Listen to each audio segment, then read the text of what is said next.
حالتون چطوری دوستان؟ خوش اومد به شورت ویدیو جدید. بچه اینجا رو نگاه کنید. اینجا یه خورده صدا پا داشتم، اومدم اینجا دیدم کلاس زده اومد اینجا ارشاد بعد اینجا منتظر موندم کلاسش بره. یه خورده بچه اینجا لوتش کردم.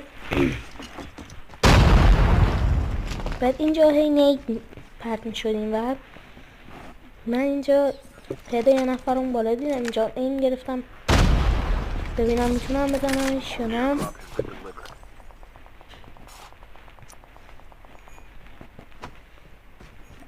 اینجا نید انداختم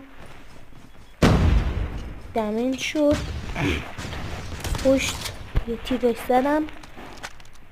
بعد من هنوز فکرم بالا اومده بود تا اینجا بدون پس اسکوپش زدم.